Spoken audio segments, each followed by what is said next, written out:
Donc, dans ce webinaire, on va essayer de parcourir finalement ce que les chiffres, les données, mais aussi l'histoire, à travers notamment la réglementation et l'évolution aussi de ces données, nous disent de la question de la santé mentale et de la situation de la santé mentale dans les trois versants de la fonction publique. Alors, on va y parler évidemment d'un certain nombre de chiffres, de données qui vont un peu nous éclairer sur cette réalité dont on dit d'une manière, on va dire, un peu plus globale, nationale, sans que ce soit forcément la fonction publique, qu'hélas, on est loin d'être allé au bout, malgré les efforts qui sont consentis par les uns et les autres, et par le gouvernement en particulier. Donc ça sera notre première partie. On va essayer donc de faire parler les chiffres, entre guillemets, et puis on va ensuite aller sur les causes identifiées de cette difficulté. Alors pas de la santé mentale, parce que la santé mentale en tant que telle, c'est ni positif ni négatif, vous le savez, mais de ces difficultés qu'on peut connaître et rencontrer en matière de santé mentale, avec les facteurs qui influent, notamment les conditions de travail, et puis ensuite on essaiera de voir quelles sont les actions qui sont mises en œuvre dans la fonction publique, avec notamment les textes de loi, ce que dit en fait le législateur dans son récit de ce qu'il attend, on va dire, des collectivités ou en tout cas des organismes relevant de ces trois fonctions publiques et puis plus généralement. Et puis, je vous propose que nous terminions en quatrième étape ce cursus, ce parcours autour de la santé mentale par les bonnes pratiques et les perspectives d'évolution. Et ça sera l'occasion aussi de demander à Jonathan Le Hiart ce qu'il observe lui aussi et comment il a pu mettre en œuvre un certain nombre de choses, quels sont les impacts, quels sont peut-être encore les freins qu'il rencontre. Voilà, un programme des réjouissances qui va nous tenir en haleine probablement pendant une heure et demie. Oui, on avait même prévu une heure et demie. Ça dépendra aussi peut-être de vos questions que je vous invite à formuler dans la conversation compte tenu du nombre de personnes qui sont présentes aujourd'hui. Eh bien, si vous en êtes d'accord, après ces 5 minutes d'introduction ou ces quelques minutes d'introduction, je vous propose qu'on commence sur notre première partie qui est donc historique, évolution, qu'est-ce que nous disent les données, qu'est-ce qu'on peut déjà tirer comme premiers enseignements. Sébastien, je vous laisse prendre la main et nous présenter ce que vous nous avez gentiment préparé comme données qui vous ont semblé significatives. Ouais. Bon, Alors, bah, je vais il faut que vous essayer mettiez votre de micro. moi, donner les infos pour les donner. Voilà. Et puis, Céline, voilà, je vous propose de fermer votre micro. Est-ce que vous Voilà, parfait, m'entendez là? super. C'est parfait. On y va. Ok. Donc avant de rentrer dans le vif du sujet avec les données et les graphiques que vous avez déjà sous les yeux, qui ne sont que quelques exemples d'ailleurs de données et de visuels qu'on peut trouver de plus en plus dans la littérature ou dans les documents ou les différents supports ou outils qu'on peut trouver désormais assez facilement, notamment sur Internet, et qui donnent à voir sur les travaux faits par de plus en plus de partenaires ou d'acteurs, on va dire, de la santé au travail dans la fonction publique. Je vais me présenter en quelques mots, même si effectivement Jérôme l'a déjà un petit peu fait. Moi, effectivement, ça fait très longtemps que j'œuvre, enfin très longtemps, ça fait longtemps en tout cas que j'œuvre dans la fonction publique. J'ai travaillé beaucoup dans la fonction publique territoriale. C'est encore le cas aujourd'hui, puisque effectivement, je pilote toute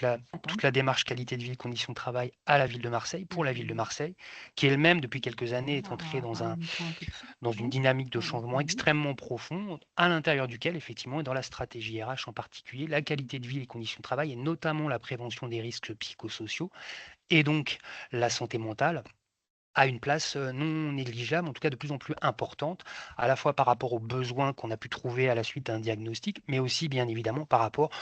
à l'enjeu émergent qu'au jour d'aujourd'hui n'échappe plus à grand monde, en tout cas chez les employeurs, qu'ils soient privés ou publics d'ailleurs.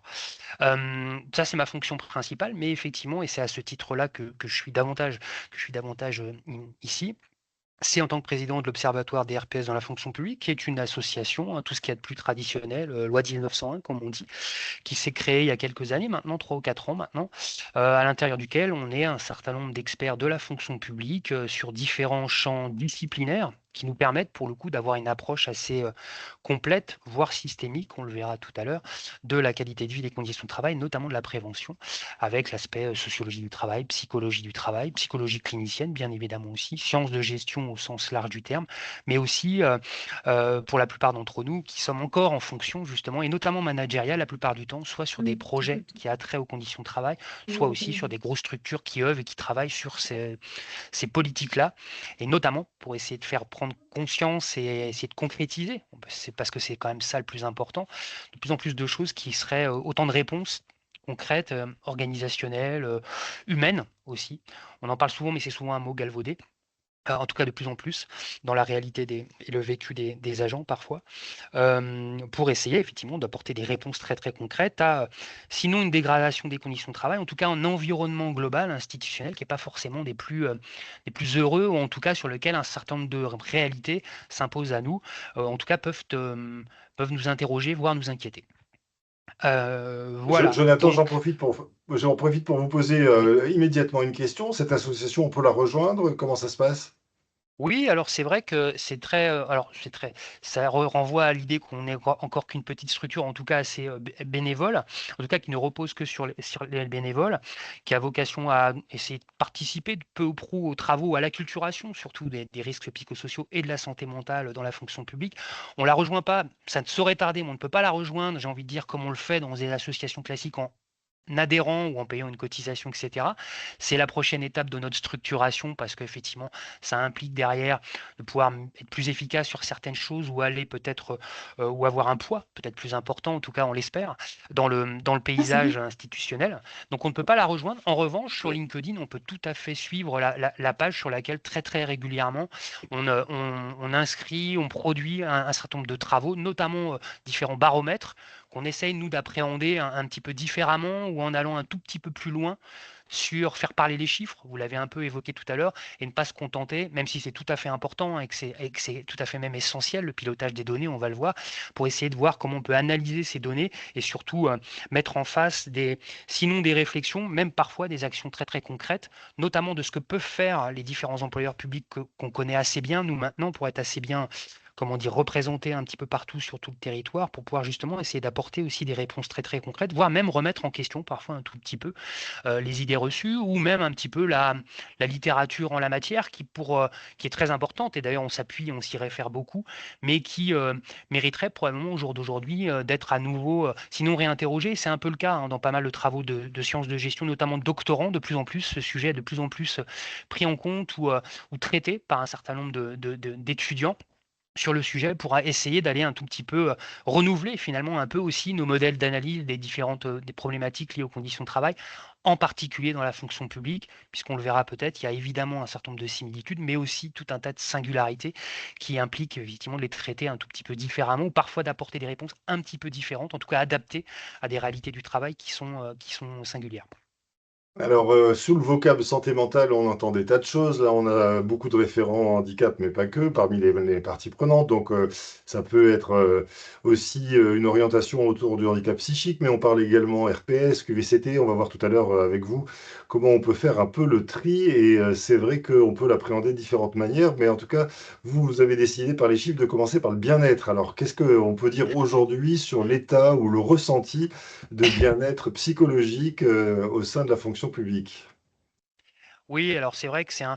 un choix à la fois parce qu'il n'est pas du tout neutre. Évidemment, la sémantique est extrêmement importante. D'ailleurs, la rhétorique elle-même, y compris managériale, peut effectivement, dans un sens comme dans l'autre, parfois être elle-même d'ailleurs source, sinon de malentendus, parfois même d'instrumentalisation du sujet, en tout cas de n'avoir sur certaines pratiques plus ou moins bienveillantes. L'indice du bien-être, en fait, c'est surtout, on a pris ce parti-là à la fois parce que dans les données existantes, assez récentes, pour le coup, on l'a un petit peu vu sur la slide précédente, il y a quelques données pour les plus récentes, en tout cas issues notamment du rapport qui a été fait par la DGAFP sur les chiffres clés de l'administration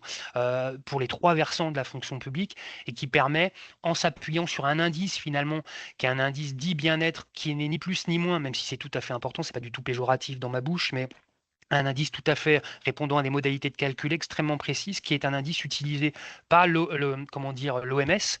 et qui permet pour le coup aussi de comparer, c'est souvent un peu l'idée aussi de ce genre d'outil, ce qui peut se faire et les résultats qui peuvent se faire selon les métiers, selon les fonctions et aussi évidemment selon les pays. Et on voit d'ailleurs de plus en plus de travaux qui émergent, qui permettent de plus en plus effectivement de comparer avec évidemment toujours quelques biais et des précautions d'usage en termes de comparaison par rapport au panel ou etc. Enfin des biais statistiques, mais qui permettent quand même de donner un certain nombre de tendances et parfois effectivement de justement susciter une réflexion, voire même une remise en question plus institutionnelle pour le coup, en tout cas au plus haut niveau des décideurs parfois sur ce qui peut être une force ou à l'inverse c'est une faiblesse. Et donc cet indice-là effectivement fait consensus au jour d'aujourd'hui à la fois scientifiquement et institutionnellement et permet effectivement en tout cas l'administration et notamment la direction générale de l'administration de la fonction publique s'appuie, en tout cas s'est appuyé pour ses premiers travaux l'année dernière sur cet indice-là pour alors, j'ai pas tous les tenants et aboutissants de travaillant pas au sein de l'État, mais j'y ai travaillé aussi, donc je sais aussi comment un peu fonctionne la façon dont sont construits ces outils-là. Il y a l'idée évidemment davantage de positiver dans le vocabulaire, évidemment, de se référer à une notion qui somme toute est extrêmement plurifactorielle, mais qui permet aussi, je crois, en tout cas dans les résultats et par rapport notamment aux modalités de calcul que j'ai évoquées, peut-être de relativiser ou d'atténuer un tout petit peu peut-être la tendance qu'on a les uns et les autres, peut-être tendance à voir de plus en plus dans énormément de baromètres plus spécifiques, on va dire, ou parfois plus détaillés dans leurs items, qui laisseraient à penser qu'en effet, le paradigme est assez catastrophique. C'est pas tout à fait le cas, mais effectivement, ça permet un tout petit peu d'infléchir cette idée-là ou cette représentation-là, en démontrant notamment, je crois, à la fois qu'il y a assez peu de différences selon qu'on soit dans la fonction publique ou dans le secteur privé, bien que on peut voir quand même, et c'est pas tout à fait neutre, 3 points pour ceux qui seraient les plus qui seraient carrément même dans des états dépressifs, c'est pas tout à fait neutre, et donc ça donne à voir quand même malgré tout, malgré cet indice un peu infléchisseur, si je puis dire, sur le fait que quand même la santé mentale semble un petit peu plus, comment dire, problématique, ou en tout cas pathologique parfois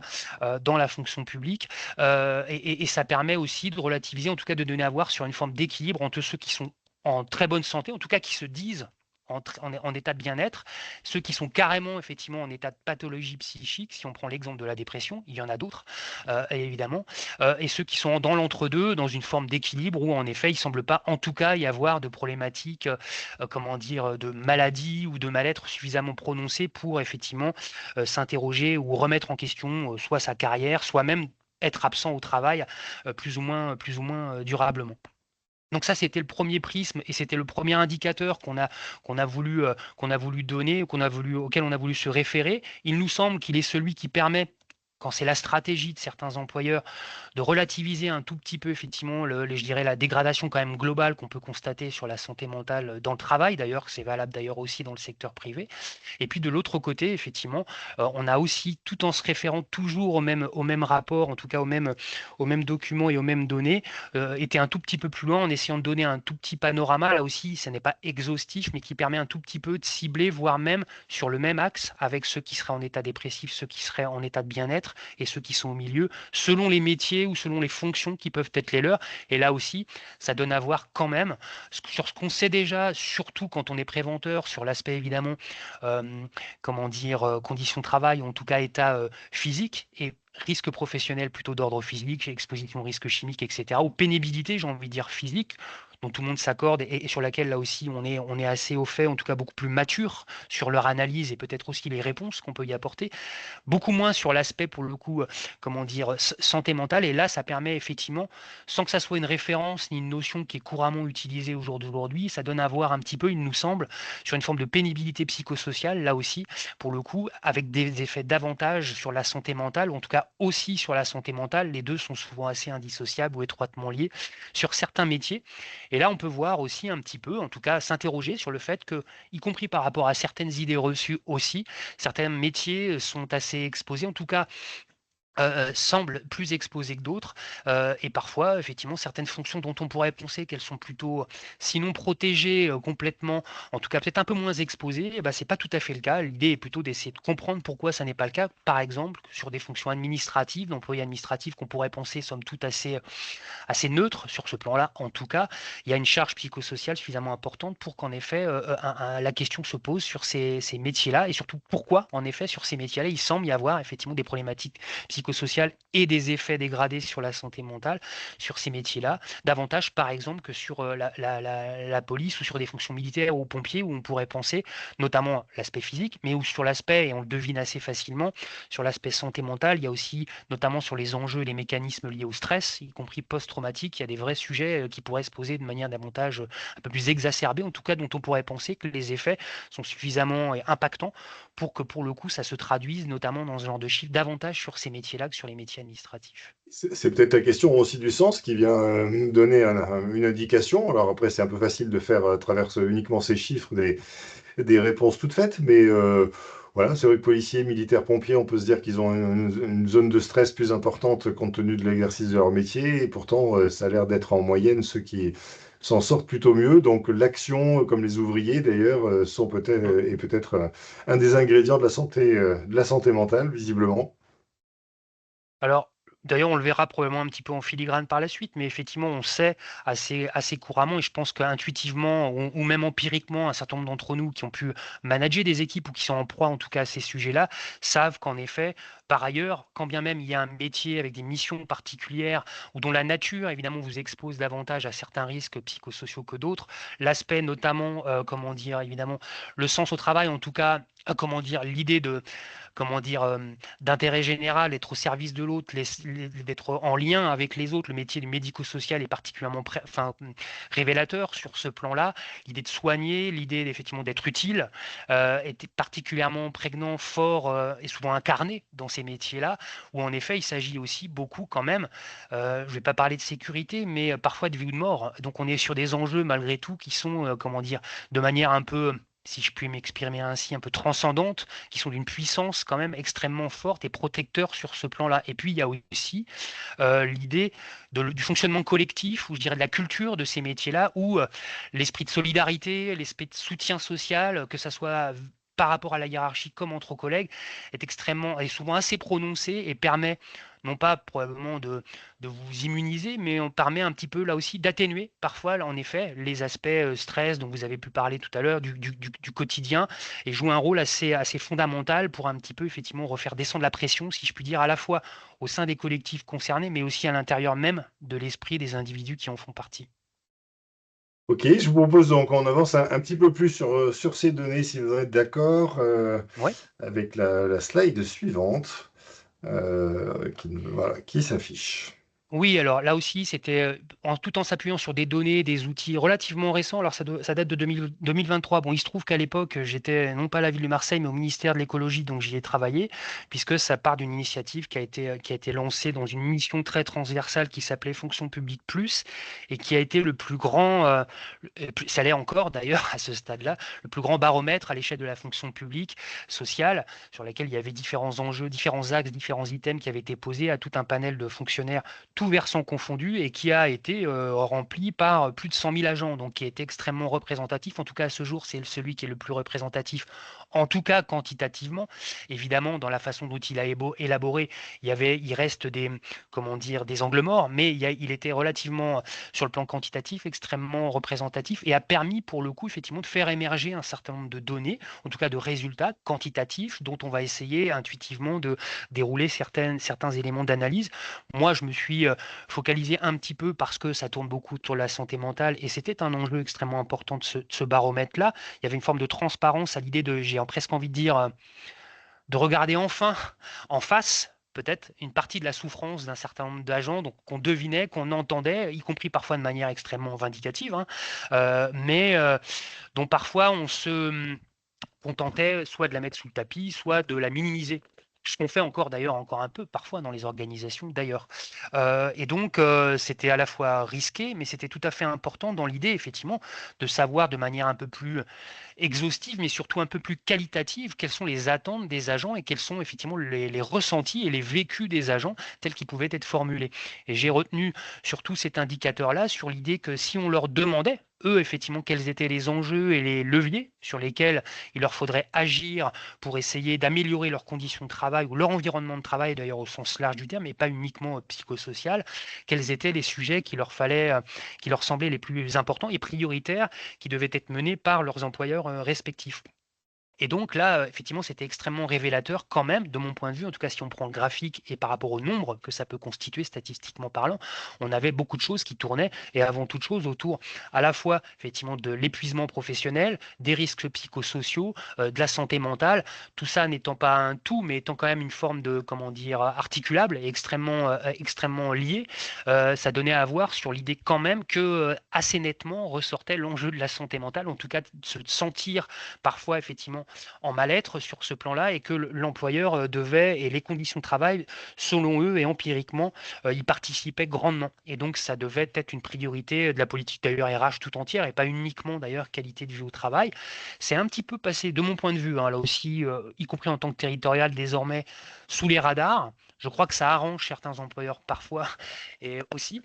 mais c'est de mon point de vue assez symptomatique à la fois, et c'était en 2023, donc c'est somme toute assez récent, effectivement, du fait que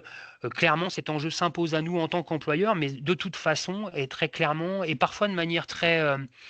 intuitive et pas nécessairement très rationnelle, dont les agents ont conscience. Ils le formulent d'ailleurs parfois avec des mots très différents, hein, en appelant ça santé mentale, en appelant ça risques psychosociaux, en appelant burn-out. On va voir un peu comment on peut articuler ces concepts parce qu'il y a parfois une confusion, mais ça donne à voir sur l'idée que tout autour de l'enjeu de la santé mentale, il y a des vraies réflexions, des vrais besoins surtout, et que ça commence à devenir un petit peu urgent. En tout cas, ça le Ouais. devenait à l'époque, ça l'était déjà un peu avant de mon point de vue, mais ça s'impose presque aux employeurs de manière, là, cette fois-ci, de manière beaucoup plus tangible, et j'ai presque envie de dire de manière un peu plus responsable. Alors, il y a quand même un chiffre sur l'épuisement professionnel, 27,3. Alors, c'est en fait ce qu'ils pensent qui mériterait d'être Oui, actuellement mieux suivi. Donc, c'est pas forcément le nombre d'épuisements professionnels, mais non. ça dit quand même quelque chose du ressenti sur des cadences, des KPIs, comme on dit dans le privé, hein, les objectifs, des critères de performance, avec ce terme performance là qui a l'air d'aller à l'encontre en fait de ce qui réalise et épanouit l'humanité d'une manière générale, c'est-à-dire plutôt d'agir et de faire des choses, et y compris quand on choisit la fonction publique, on a probablement cette recherche de sens, et là on entend que 27,3 se disent attention, on arrive un peu aux limites. Mhm. Oui, bah, effectivement, ça révèle, effectivement, c'est un élément parmi d'autres qui laisse à penser qu'il y a quelque chose qui ne va pas euh, dans le paradigme de la fonction publique au jour d'aujourd'hui en général, et quels que soient les versants, j'ai envie de dire, là aussi, il y a des rythmes parfois différents, avec des maturités un peu différentes selon qu'on soit dans l'hospitalière, dans l'État, et encore, ça dépend où dans l'État d'ailleurs. Si on prend le ministère de l'Intérieur ou le ministère de l'Environnement, par exemple, la transition écologique, c'est un peu différent, pour des raisons différentes en tout cas. Mais globalement, la tendance est plutôt à une inquiétude et effectivement, et ça on le voit partout, on le lit partout, et je crois que même pour certains d'entre nous on le vit, la question du sens, effectivement, se pose de plus en plus, parce qu'en effet, ça peut dépendre de l'âge aussi, évidemment. On est aussi sur des structures d'emploi et des métiers où, en effet, on a une population qui, globalement, est quand même assez vieillissante. Ça ne veut pas dire qu'on n'est pas enclin à comprendre certaines choses ou à accepter le changement à marche forcée, etc. Mais que, de fait, par rapport notamment aux enjeux d'intérêt général, au sens, à l'utilité, mais aussi, j'allais presque dire, effectivement, l'aspect humain dont on parlait tout à l'heure, il est un peu mis à mal, notamment par rapport à ce que vous venez d'évoquer, sur le fait que, et ça fait quand même pas mal de temps maintenant, mais je crois qu'on en est au bout un peu de ce système-là. On a introduit assez massivement un mode de fonctionnement organisationnel, managérial, de pilotage. Alors les données, je le disais, sont utiles, mais c'est presque devenu une fin en soi et où effectivement, au jour d'aujourd'hui, les outils de gestion, quels qu'ils soient, les tableaux de bord, les reportings divers et variés, ont envahi complètement le paysage, notamment d'ailleurs des managers qui passent davantage de temps effectivement à remplir, sans trop savoir pourquoi d'ailleurs au bout d'un moment, tous ces tableaux de reporting pour rassurer un peu tout le monde. En tout cas, moi je l'analyse un peu souvent comme ça, en apparence d'ailleurs, en réalité, et sur l'idée que ça stabiliserait un petit peu l'organisation ou la structure, surtout pour les plus grosses,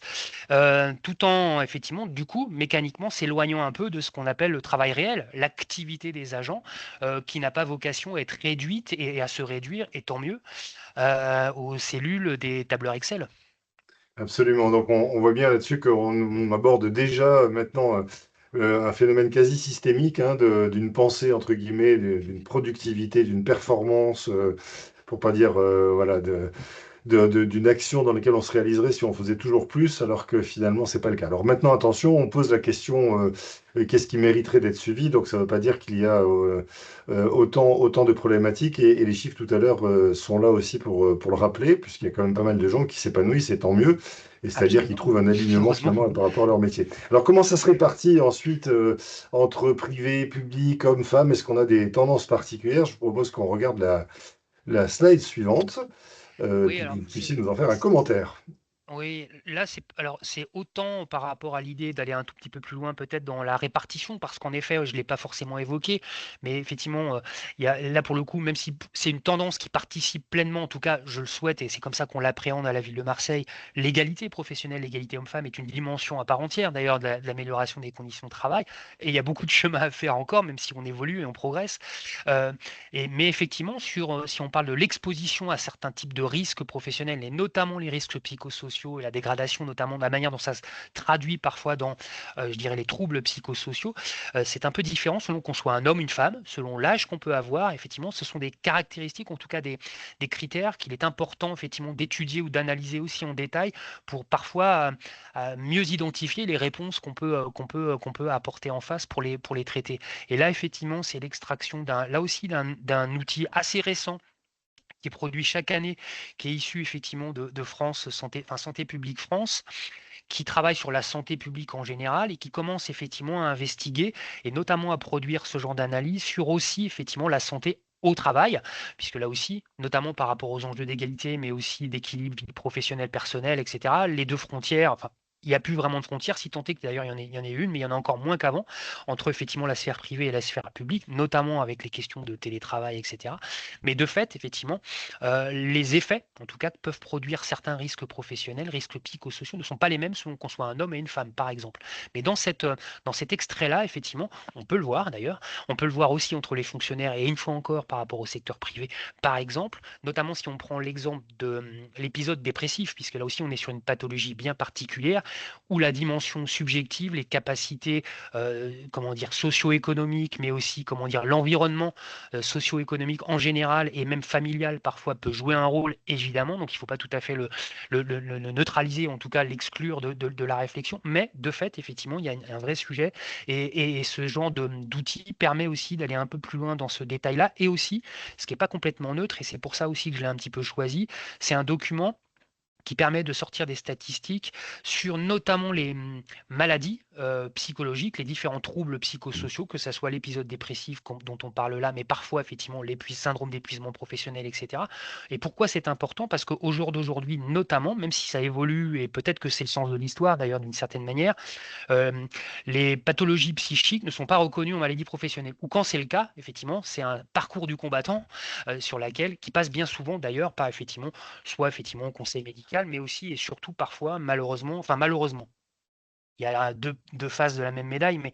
par le contentieux, qui peut traduire ou concrétiser ou reconnaître un certain nombre effectivement de maladies professionnelles ou de burn-out, par exemple, comme étant liées directement au travail. Mais si on prend l'aspect purement législatif, pour le coup, effectivement, dans les différents tableaux de maladies professionnelles, au jour d'aujourd'hui, les maladies psychiques ne sont pas reconnues en tant que telles. Et donc, dans cet outil-là, via notamment l'analyse de différents troubles psychologiques qui ne sont pas dans les tableaux, justement pour le coup, de maladies professionnelles, on peut quand même deviner qu'en effet, des pathologies n'ayant certes pas été reconnues comme des maladies professionnelles, mais étant reconnues par les médecins du travail en particulier comme ayant un lien avec le travail, ça permet aussi de renforcer encore un peu plus, je pense, effectivement, l'idée qu'au jour d'aujourd'hui, il y a un vrai sujet dont les employeurs doivent absolument s'emparer. Avec d'ailleurs des choses un peu étonnantes, c'est-à-dire l'écart qu'il peut y avoir entre les hommes et les femmes plus important dans le privé, et notamment Voilà, on laisse ensuite à l'interprétation, parce que c'est sans doute multifactoriel, comme vous le disiez, Oui. mais voilà, un phénomène un peu accentué. Alors, si on reprend un peu l'histoire enfin, le récit plus exactement que le législateur fait, parce que le législateur, évidemment, lui, il a ces chiffres depuis un petit moment, il les analyse. Alors, les observateurs étaient peut-être pas forcément tous complets, mais vous en avez cité quelques-uns. Alors voilà, peut-être on peut, à travers l'histoire, se dire où on en est aujourd'hui et comment on est passé notamment de ces vocables de risques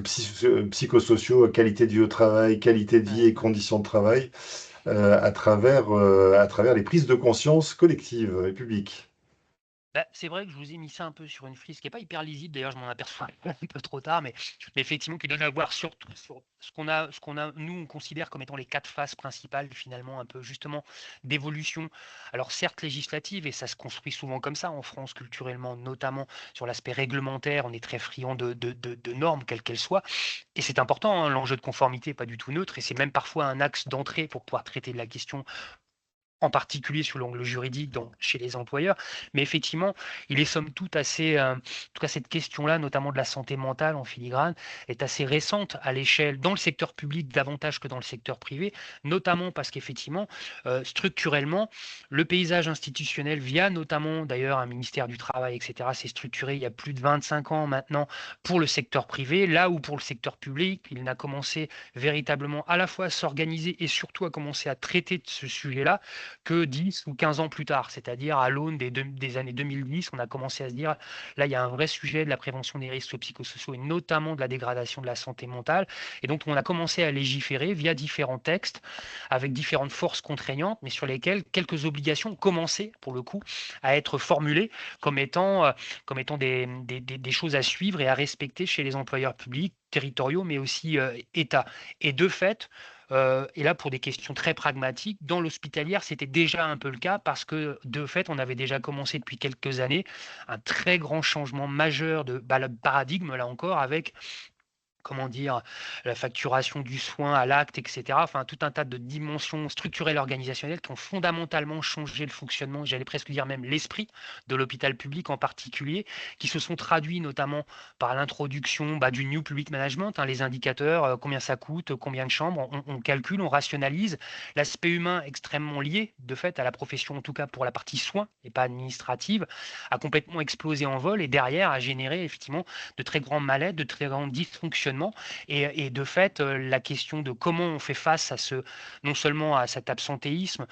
comment dire, au nombre d'agents publics, hospitaliers, infirmiers, etc., qui quittaient l'hôpital, etc., massivement, etc., comment on l'endigue et comment on essaie de trouver des solutions en agissant sur l'organisation du travail pour éviter que des choix, y compris politiques, qui ont pu être faits, effectivement, ne continuent de faire en sorte que l'hôpital public continue de s'écrouler. Bref, et ce sont des aspects, des dimensions politiques, j'insiste là-dessus, qui petit à petit, y compris via l'aspect législatif, ont structuré par phase, je dirais, quelque chose qui a commencé à se construire, à se structurer via des obligations et qui a commencé à amener plus ou moins vite, selon là aussi qu'on soit un employeur territorial, État ou hospitalier, et à l'intérieur de la territoriale, qui est ce que je connais le mieux, selon qu'on soit une petite, moyenne ou grande, et c'est pas du tout neutre, dont on s'empare de cet enjeu-là et dont on peut éventuellement mobiliser des ressources, des compétences, des moyens, y compris financiers, pour effectivement apporter des réponses concrètes, d'abord pour répondre à l'enjeu juridique, mais aussi, surtout, pour commencer à répondre à quelque chose qu'on commençait au milieu des années 2010, effectivement, à comprendre qu'il y avait une attente et un besoin des agents si on voulait non seulement faire en sorte que leurs conditions de travail, si elles ne s'amélioraient pas, en tout cas ne continuaient pas à se dégrader, et puis aussi, et c'est ce qui commence à affleurer, c'est ce qui explique le pourquoi du comment, on commence à basculer, de mon point de vue, davantage au-delà du seul vocabulaire sur l'aspect effectivement management de la qualité de vie au travail d'abord, il n'y avait pas le C et c'est pas du tout neutre. Et désormais, management de la qualité de vie et des conditions de travail, c'est qu'on a compris que tant qu'on continuerait de faire la prévention, y compris sur les risques physiques, uniquement en agissant sur ce qu'il y a autour du travail et pas en agissant en faisant de la prévention primaire, sur l'organisation ou le management, on n'allait pas réellement changer la donne, ni vraiment structurellement, je dirais, améliorer les conditions de travail des agents. Et donc, on a introduit ce C, y compris dans la loi désormais, pour essayer d'inciter autant que possible, puisque malheureusement, là aussi, il y a des avantages et inconvénients, mais en l'absence de coercition réelle, ceux qui de toute façon n'agissent pas sur les conditions de travail réellement, mais font par exemple, et on en fait aussi à Marseille, hein, euh, des activités physiques et sportives, des massages, des corbeilles de fruits, des salles de sport, etc. Tout ça ne suffira pas. Tout ça est important, tout ça est intéressant, mais tout ça est souvent complémentaire si on veut véritablement, structurellement changer effectivement, je dirais, l'environnement et notamment le vécu des agents dans leur activité du quotidien, comment dire, désormais. Donc effectivement, il s'est structuré autour de 4 grandes phases où au tout départ, c'était des obligations via notamment des plans santé au travail qui existent depuis 25 ans dans le secteur privé. On a fait, nous, le premier plan santé au travail dans la fonction publique. En tout cas, c'était sa vocation il y a 3 ans, il y a 3 ans seulement. Donc ça démontre quand même que tout ça est encore assez récent et que on n'a pas fini, non pas d'essayer de rattraper le retard parce que ce serait un vœu pieux, mais effectivement d'avancer, de mûrir, de progresser et de commencer à construire des réponses véritablement adaptées, je dirais, à l'environnement du travail d'un fonctionnaire, quel qu'il soit d'ailleurs en général, aujourd'hui qui n'est absolument plus le même qu'il y a effectivement ne serait-ce que 10 ans et même 5 ans d'ailleurs. Alors, si on fait un parallèle avec la loi de 2005, on voit qu'il y a quand même une influence, parce que 99, on dit bah, globalement, il y a des gens qui sont des managers notamment qui sont potentiellement dangereux, donc on va essayer de réagir après, hein, ce Oui, que vous disiez tout à l'heure, de prévention c'est vrai. tertiaire, et on considère que les gens n'ont pas d'autre raison d'être malheureux que de tomber sur les mauvaises pioches sur des personnes. Je caricature évidemment, mais c'est pour Mhm. reprendre. 2008, alors on est un peu après la loi de 2005, mais du coup on se dit, ah, bah, alors attention, parce que les facteurs de stress, comment, en fait, bon, on commence à toucher quand même malgré tout à l'organisation, mais on considère quand même qu'il y a ceux qui, en fait, s'en sortent très bien et puis ceux qui sont fragiles. Et donc on est quand même malgré tout autour plutôt de l'individu et autour plutôt d'une approche, on va dire, d'une faiblesse anormale, entre guillemets,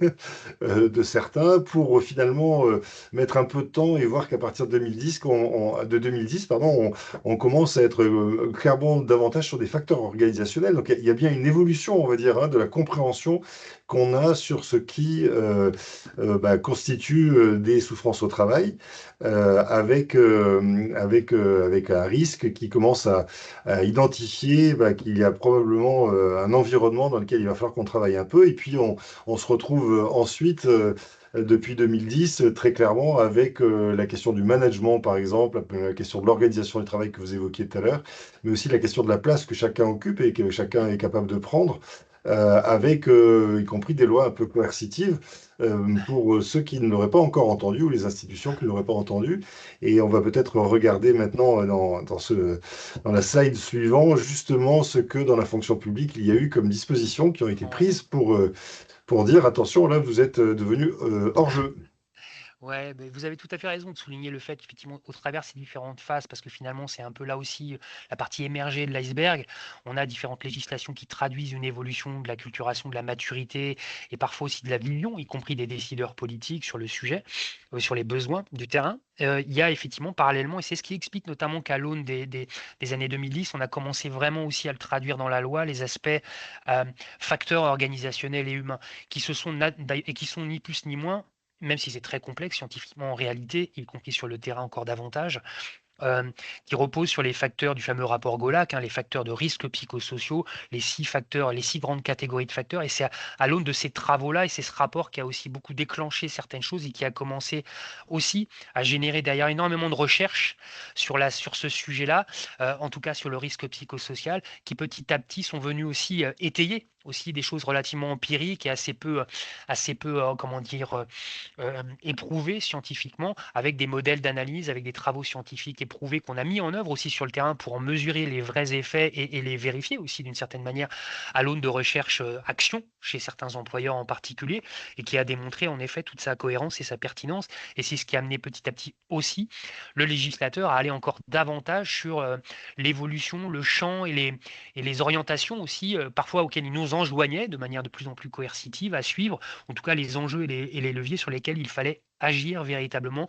désormais, en rompant notamment, même si c'est encore loin d'être le cas chez beaucoup d'employeurs, avec l'idée que celui qui souffrirait, voire même qui craquerait, quelle que soit la manière dont ça se traduit parfois de manière opérationnelle, serait forcément fragilisé, fragile, et que ça n'aurait pas à voir, sinon beaucoup, voire même pas du tout avec le travail. Et que c'est que dans ce cas-là, il ne serait pas capable effectivement de s'adapter ou de résister, ou il n'aurait pas une suffisamment grande force de travail, etc. On était quand même dans quelque chose qui était beaucoup là-dessus. Voilà, et aussi à l'image de la culture et encore un peu du management à la française, hein, très vertical. Il y a qu'à Faucon, on a décidé et la tendance va suivre. Non, en fait, non, ça marche pas comme ça. Et effectivement, il fallait retrouver une forme d'équilibre pour donner à voir sur l'idée qu'en effet, il y a énormément d'autres facteurs qui jouent. L'individu a une place, un rôle, et en effet des ressources ou des contraintes auxquelles il fait face. Mais l'organisation, évidemment, joue un rôle et produit des effets, bien évidemment, sur les individus, mais aussi sur les collectifs et leur capacité à mobiliser leurs ressources, donc à optimiser les ressources qu'ils peuvent avoir en eux, mais parfois que l'organisation ne leur permet pas éventuellement de mettre en œuvre, ce qui est encore un peu différent. Mm. Donc effectivement, dans les textes, ça a commencé au tout départ, comme je le disais un petit peu tout à l'heure, au début des années 2010, avec quelques grands accords, effectivement, sur lesquels on donnait à voir, notamment sur l'importance de la méthodologie. Si on veut comprendre les problématiques de santé mentale et notamment de risques psychosociaux, il faut mettre en œuvre des démarches, en tout cas, effectivement, mettre en œuvre des outils qui nous permettent d'objectiver, un tant soit peu, effectivement, différents éléments qui ne seraient pas ni que des injonctions, ni que des ressentis individuels. Et donc, ça a été très, très important. Et moi, plus récemment, alors moi, je l'ai mis là parce que ça me semble extrêmement important. Effectivement, il y a un rapport, alors comme beaucoup de rapports parlementaires, puisque ça en est un, on produit beaucoup, hein, en tout cas, le législateur et ses différentes instances produit beaucoup de choses, parfois reproduit d'ailleurs à certaines choses qu'on a parfois un peu oubliées ou la formuler un peu différemment. Beaucoup d'entre eux y compris pour avoir travaillé à l'État, finissent simplement dans des tiroirs et c'est bien dommage, mais souvent regorgent de tout un tas de recommandations ou de tout un tas d'analyses extrêmement pertinentes avec des données plus ou moins fiables et de plus en plus fiables d'ailleurs dans la durée, mais aussi tout un tas de recommandations qui, pour le coup, ont mobilisé à la fois des travaux scientifiques, des outils, mais aussi tout un tas d'acteurs qui ont différentes fonctions et surtout différentes positions dans l'écosystème de la santé au travail en France. Et donc, ils regorgent d'éléments extrêmement pertinents sur lesquels, au jour d'aujourd'hui, en tout cas, moi, j'invite ceux qui n'en auraient pas connaissance à aller simplement, ne serait-ce que lire à la fin des rapports parlementaires où on a le résumé ou la synthèse des recommandations. C'est extrêmement pertinent. Ce sont souvent, évidemment, des recommandations sans moyens, mais ça peut inspirer, ça peut donner des pistes, voire même ça peut aussi parfois identifier des choses qui sont parfois même des points forts, d'ailleurs, dans certaines organisations qui n'en ont pas forcément conscience ou qui capitalisent peut-être pas assez justement sur ces points forts qui sont les leurs, D'accord. voire qui n'en ont pas connaissance. Dans des villes comme les nôtres, avec 17 000 agents, des structures extrêmement éclatées, il y a énormément de choses, y compris moi en tant que chef de mission qualité de vie ou conditions de travail de la ville de Marseille, que je ne connais pas, que j'ignore, et c'est bien dommage. Mais une part de ce travail-là doit être aussi essayer d'aller identifier, recenser les bonnes pratiques organisationnelles ou managériales qui existent et qu'on ne connaît pas parce qu'effectivement elles passent sous les radars ou elles ne sont pas sur l'organigramme tentaculaire de la structure. Les, Donc ça, les, c'est très recen- important. les Pardon. recenser peut-être et permettre aussi l'appropriation, parce qu'on peut faire pas mal de recensements, mais c'est vrai que l'idée, c'est que quand il y a des actions positives qui sont mises en œuvre, qu'elles puissent bénéficier aux autres et pas uniquement à ces groupes. Et on entend bien qu'après, il faut pas chercher forcément à généraliser chaque fois, mais il y a un petit peu de gâchis quand même là-dedans. Absolument, bah, tout ça a un coût hein, aussi, Ouais. évidemment. Il y a de la perte en ligne, comme on dit, effectivement, et pas seulement un coût social. Mais oui, effectivement, et c'est aussi pour ça que l'enjeu de la coopération, de la transversalité est aussi important, c'est qu'il permettrait probablement de réduire un petit peu, effectivement, ce gâchis. Et d'ailleurs, le gâchis, le sentiment de gâchis, je crois, est un sentiment de plus en plus prononcé chez les agents publics, notamment les managers, qui a ce sentiment-là, assez légitimement, je pense, parce qu'il est révélé par, effectivement, des modèles ou des fonctions de travailler collectivement au jour d'aujourd'hui, des façons, pardon, de travailler collectivement aujourd'hui qui sont un peu comment dire, parfois un petit peu obsolète, ou alors qu'on dénonce ou qu'on remet en question sans nécessairement s'en donner vraiment les moyens de le modifier culturellement, structurellement. Et ça a à voir avec beaucoup, et c'est aussi nécessaire, et on a beaucoup de travail à faire là-dessus chez les employeurs, sur la marque employeur, l'attractivité, etc. Mais il faut faire attention entre ce qu'on peut vendre, y compris quand on recrute, et ce qu'on va trouver réellement dans l'organisation. Ça, sur le plan psychosocial, c'est très dangereux. La rupture du contrat psychologique, comme on dit, voilà, entre ce qu'on vous a vendu pour vous faire venir et ce que vous trouvez réellement en termes de conditions concrètes de travail, ça peut être dévastateur Alors, sur le plan psychosocial et sur le plan derrière, effectivement, de turnover, qui est un bon indicateur aussi de santé ou de robustesse d'une organisation. Alors, Euh, vous avez cité le rapport Lecoq-Coton-Verdi, donc ce rapport parlementaire, et qui n'a pas force de loi en l'occurrence, mais non, qui absolument donc pas. est plutôt une invitation à observer de près ce qui se passe. Je trouve qu'il y a un changement aussi de paradigme dans le titre même, un devoir, une urgence, une chance. En fait, on commence à voir aussi la santé mentale comme une chance et comme une opportunité d'aller plus loin, là où on l'a considéré comme pas de bol, ça tombe sur moi, les personnes fragiles, et en plus de ça, on me demande de mettre en place des politique handicap, donc évidemment avec toutes les représentations, projections qu'on a sur Mm. cette fragilité qui n'a pas de lieu d'être dans une compréhension du monde dans lequel la compétition prime. Mais alors il y a quelque chose qui est très intéressant dans l'exemple que vous donnez, qui est de prendre en compte les aspects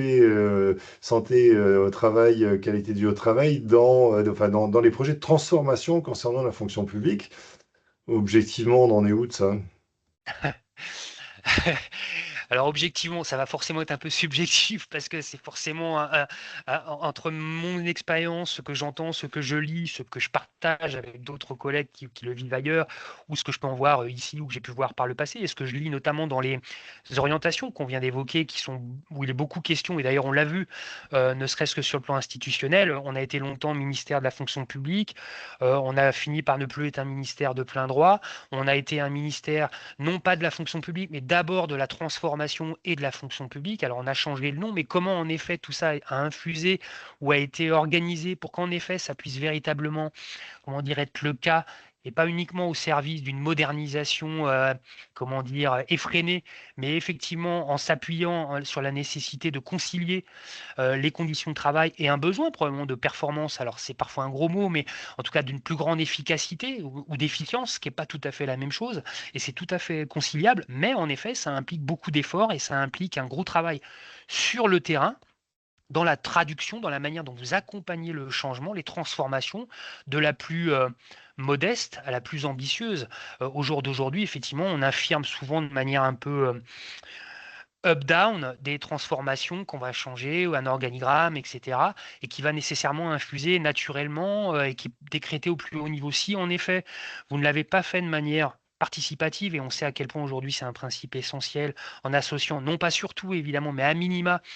et notamment en évaluant, pour le coup on y revient, un petit peu l'effet que pourra avoir ces transformations sur les conditions de travail de tout à chacun, non pas des entités, mais de chaque travailleur. Et c'est très fastidieux, et c'est peut-être là où le bas blesse, c'est que ça prend du temps. Et faire ça,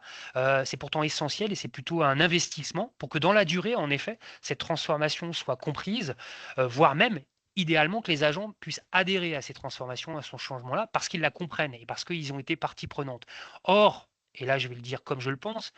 on ne le fait pas. On ne le fait pas parce que à chaque réforme succède une autre réforme et que nous n'avons absolument pas le temps administrativement, notamment dans les plus grandes structures, de le mettre en œuvre de manière opérationnelle, de manière aussi dynamique, de manière aussi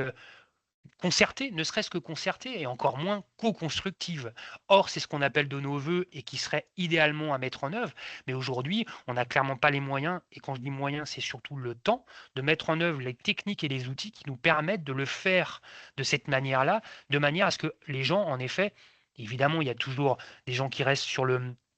le quai, si je puis dire, mais de faire en sorte que l'immense majorité des gens puissent comprendre ce changement, s'y inscrire, et on revient au sens, trouver un peu de sens, effectivement, à l'évolution, en tout cas à l'impact que va avoir cette transformation sur son métier et son quotidien. Alors, vous évoquiez tout à l'heure la question des coûts, mais j'ai envie de dire d'une manière un peu sarcastique, et puis on va essayer de le voir d'une manière plus positive, mais quand même, on se tire une balle dans le pied. Cette espèce de civilisation dans laquelle on va épuiser les ressources, à commencer par celles de la Terre, mais on continue exactement sur le même train avec les ressources humaines, alors même que c'est celles qui permettent de pouvoir mieux vivre ensemble. C'est quand même assez étonnant de considérer que bah, on n'a pas le temps, parce que le service aux usagers est plus important et qu'il faut absolument avoir des résultats. Mais résultats, en fait, on est en train de se détruire petit à petit dans notre capacité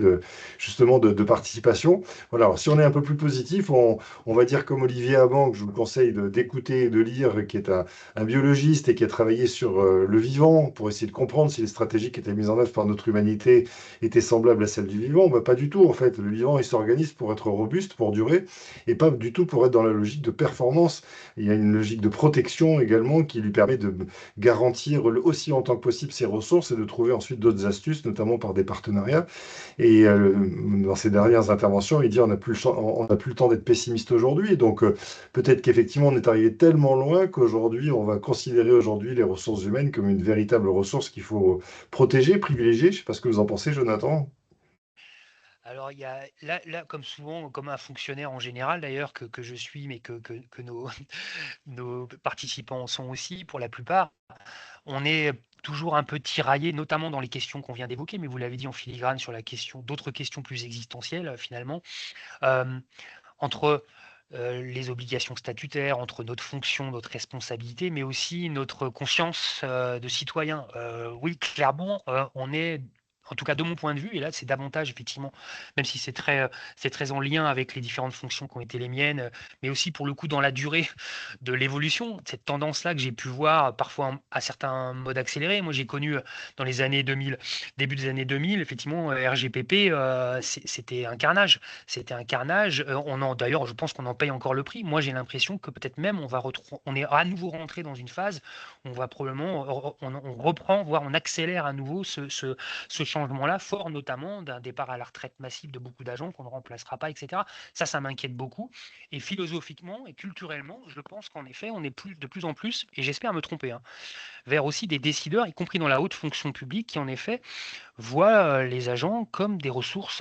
comme une autre, en effet. Euh, donc il y a des espèces d'hypocrisie, en tout cas de contradictions, un peu inhérentes à notre environnement, en tout cas ce que j'en perçois et ce que je peux y vivre, qui est extrêmement compliqué et qui, y compris dans les fonctions qui sont les nôtres, nous tiraille ou génère en tout cas tout un tas de tensions au jour d'aujourd'hui, qu'on n'a pas toujours parfois la possibilité ou le recul nécessaire pour l'analyser, le comprendre, voire l'accepter, mais qui, de mon point de vue, explique aussi en partie, notamment pour les managers, quel que soit leur niveau dans la hiérarchie,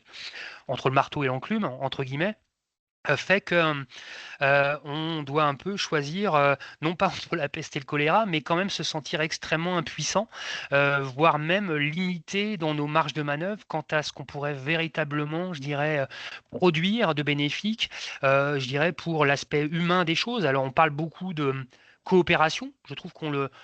au jour d'aujourd'hui, c'est une incantation. Je trouve que c'est extrêmement important et tout le monde adhère à ça. D'ailleurs, en collectif, sur des petites échelles, dans des ateliers, dans des animations ou dans des petites équipes, on arrive à le faire et c'est tant mieux. Et on devrait d'ailleurs davantage capitaliser là-dessus. Ça, c'est de l'agilité telle qu'effectivement, je pense qu'elle peut produire effectivement de l'efficacité, mais aussi du bien-être. Mais effectivement, on est beaucoup tiraillé par un aspect quand même très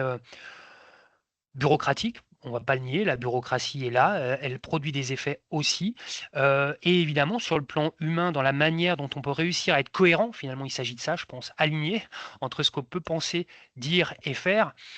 c'est de plus en plus difficile. C'est de plus en plus difficile et voir, ou en tout cas essayer d'être plus positif là-dessus sur comment on peut, de manière systémique, parce que je crois que c'est la clé en effet, je dirais, sinon infléchir ça, en tout cas passer à autre chose et enfin faire prendre conscience finalement au plus grand nombre, ça je crois que c'est pas trop difficile, en tout cas ceux qui sont à l'intérieur, mais les décideurs, que on va très très vite dans le mur. J'avoue que je ne sais pas trop, mais que j'y pense tous les jours. Merci beaucoup pour ce premier échange. Je vous propose de passer maintenant sur quelques éléments de définition avant de voir quelles sont les causes. Et voilà, et juste pour boucler avec nos propos ou notre échange, je crois qu'on n'a pas nécessairement dans la fonction publique une différence aussi marquée avec le privé qui a emprunté également ces mêmes logiques un peu industrielles qui en fait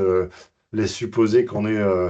peut-être dans une démarche dans laquelle on va résoudre le compliqué en mettant à chaque fois plus d'objectifs, alors qu'on est rentré dans l'ère du complexe. Et le complexe, c'est l'interaction, c'est le management, justement, précisément. Alors, passons Mais aux quelques définitions qui traduisent en quelque sorte finalement ce sur quoi on doit être vigilant et ce qui est suggéré, voilà, notamment l'ANACS, la définition. Je vous laisse nous l'expliquer, Jonathan. Oui, là j'ai repris des définitions, on va dire, qui sont les plus connues ou les plus répandues, qui de manière, je dirais pour le coup, de manière dans le verbatim sont un peu différentes, mais qui de mon point de vue sont assez compréhensibles, en tout cas vulgarisées pour une d'entre elles en particulier, qui permettent de voir un petit peu de quoi il peut s'agir. On le verra après plus visuellement peut-être, mais qui sont des définitions importantes, pas toujours aisées à maîtriser ou à comprendre ou même à rationaliser, mais qui sont tout à fait importantes, qui sont de notoriété publique désormais. Je l'ai pas mis celle, et peut-être ça aurait été d'ailleurs le principal ou le plus important, ce qu'est la santé mentale en tant que telle, puisque là aussi, derrière la notion de santé mentale, là aussi, il y a différentes choses. En tout cas, tout le monde ne l'entend pas de la même manière, simplement parce que je ne l'ai pas écrit, mais la santé mentale, et pour aller vite, là aussi, de manière académique, et notamment d'ailleurs par l'OMS qui l'a fait la première, la santé mentale, c'est pas effectivement seulement l'absence de pathologie. C'est un état de bien-être complet. C'est pour ça qu'on renvoie à l'indicateur de bien-être. C'est effectivement l'idée qu'on se sent bien, épanoui dans les différentes sphères d'ailleurs de sa vie, et pas uniquement sa vie professionnelle. Et on voit bien là que, effectivement, à quel point il n'y a pas de frontière hermétique entre les deux et que les deux interagissent, si tant est qu'il n'y ait que deux d'ailleurs sphères désormais aujourd'hui. Il y en a même, à mon avis, beaucoup plus que ça. Donc l'idée de santé mentale et l'idée qu'en effet, c'est pas juste j'ai pas de maladie, en tout cas reconnue ou trouvée ou identifiée ou diagnostiquée sur le plan psychique, c'est pas suffisant pour dire ou penser, enfin penser si, on a tout à fait le droit de le penser qu'on est en très bonne santé mentale si on n'est pas malade, on n'a pas une pathologie psychologique, mais c'est considéré comme étant un peu insuffisant et que le bien-être mental au sens large du terme et au sens le plus complet des choses implique derrière effectivement une forme de, comment dire, on parlait du sens, en tout cas une forme d'émancipation dans d'autres sphères de la vie en général et de la vie sociale en particulier. Alors, quand on fait rentrer les RPS, donc les risques psychosociaux, clairement là, on cible les conditions de travail, c'est-à-dire l'environnement professionnel, et on les retrouve dans les deux définitions, conditions d'emploi, origine, environnement professionnel. Donc, clairement, on conçoit que le mode d'organisation que nous avons, les conditions dans lesquelles cette demande de productivité en quelque sorte, ou en tout cas de production ou de réalisation, est Mm. susceptible de pouvoir détériorer cette santé mentale dont on comprend clairement qu'en fait il s'agit d'un continuum, c'est-à-dire qu'on n'est pas toute notre vie dans un instant T, on varie, mais du coup ces zones d'influence, elles peuvent venir aussi du niveau professionnel. Oui, absolument. Absolument, et je ne sais pas pourquoi spontanément je pense à ça, mais ça m'a fait penser à ce que vous évoquiez tout à l'heure, et notamment par rapport à, je dirais, l'aspect originel, on va dire, la législation en la matière, en tout cas pour le secteur public. On est rentré par le biais des risques psychosociaux, d'abord, et on l'a défini d'ailleurs ainsi à une époque, par effectivement le harcèlement moral. C'est par ce biais-là, en fait, qu'on est rentré dans la sphère et qu'on a commencé à comprendre qu'en effet, petit à petit, notamment via les travaux qu'on a évoqués tout à l'heure, ça n'était pas qu'une question de mauvais manager, qu'il soit toxique ou simplement incompétent, parce que ça peut produire aussi des Mm. effets délétères. Et effectivement, mais c'est par ce biais-là qu'on a mis le doigt finalement dans quelque chose qui nous a permis ensuite de rentrer dans finalement les sous-bassements de l'organisation d'un collectif, d'une entité quelle qu'elle soit, et mieux comprendre qu'en effet, ça avait à voir, ou plutôt l'aspect rapports sociaux, qu'ils soient hiérarchiques ou horizontal, a produit des effets, évidemment, dans un sens comme dans l'autre, peut être une cause, mais aussi une conséquence à un moment ou à un autre, effectivement, dans votre environnement de travail. Alors, qu'est-ce qu'on y retrouve comme facteur influençant ces fameux risques psychosociaux? C'est la slide suivante qu'on va découvrir à Absolument. travers un iceberg, c'est-à-dire des choses un peu cachées, hein, puisqu'on est a Ouais. priori avec un certain nombre d'éléments qui sont un peu sous le niveau de la mer et d'autres qui sont au contraire plus explicites. Oui, c'est un parti pris de le mettre en iceberg. C'est pas tout à fait original d'ailleurs, mais c'est vrai que l'idée était là sur un même visuel de donner à voir à la fois sur ce qu'on appelle, et je l'ai dit un peu tout à l'heure, les risques psychosociaux dont on les définit ou dont surtout on les analyse, et c'est ça le plus important, par le biais des facteurs. Et chaque facteur n'est pas analysé de la même manière et ne mobilise pas les mêmes compétences pour comprendre en effet ce qui peut poser problème ou être source de tout ou partie des risques psychosociaux qui vont plus ou moins dégénérer vite selon qu'on y est exposé plus ou moins longtemps, plus ou moins gravement, et selon éventuellement les ressources qui existent ou qui n'existent pas dans son environnement de travail. Et donc dans ces facteurs, et ça c'est peut-être le plus important finalement quand on parle de RPS, on a effectivement l'intensité et le temps de travail qui est évidemment central, puisque la charge de travail au sens large du terme, mais le rythme aussi, et là on a un vrai sujet, puisque l'intensification, je parlais du rythme, des changements, etc., mais aussi de la charge de travail, notamment quand vous avez des effectifs ou des baisses d'effectifs ou un mode dégradé qui se généralise quand même plutôt globalement dans la fonction publique, bah, évidemment l'intensité augmente mécaniquement. Et donc ça, c'est pas du tout neutre, et on analyse assez peu, effectivement, sinon l'intensité, en tout cas la manière dont dans cette intensification, la charge de travail se répartit plus ou moins équitablement. Et ça, c'est un vrai enjeu, et c'est là aussi où les managers ont un rôle extrêmement important à jouer pour faire preuve du plus de discernement et pragmatisme possible dans la façon dont sont distribués aussi le travail et la charge. Les exigences émotionnelles, et là pour le coup, on est dans un facteur extrêmement prégnant dans la fonction publique. Je l'ai dit tout à l'heure, l'exigence émotionnelle, on a beaucoup de métiers dans la fonction publique, que ce soit l'éducation nationale, dans la police ou les services de sécurité civile, on va dire au sens large du terme, ou le médico-social, où là très clairement on est sur des enjeux, ou en tout cas sur le facteur exigence émotionnelle est extrêmement prégnant, et où bien souvent il explique qu'une partie de la dégradation, en tout cas du mal-être qui est plus ou moins, qui affleure plus ou moins dans certaines fonctions ou dans son quotidien. L'autonomie, il n'y a pas mieux que l'autonomie. L'autonomie, c'est ce qu'on appelle le pouvoir d'agir, le sentiment d'avoir le sentiment de pouvoir décider de certaines choses, de pouvoir faire les choses comme on l'entend, en tout cas, parce qu'il y a un cadre et c'est normal, mais en tout cas, pouvoir faire ou continuer à faire du travail de qualité, voilà, c'est extrêmement essentiel, c'est central, et ça passe notamment par l'autonomie, qui, de mon point de vue, contrairement à ce qu'on pourrait affirmer, notamment en parlant de coopération à tout crin, et pas nécessairement encore très très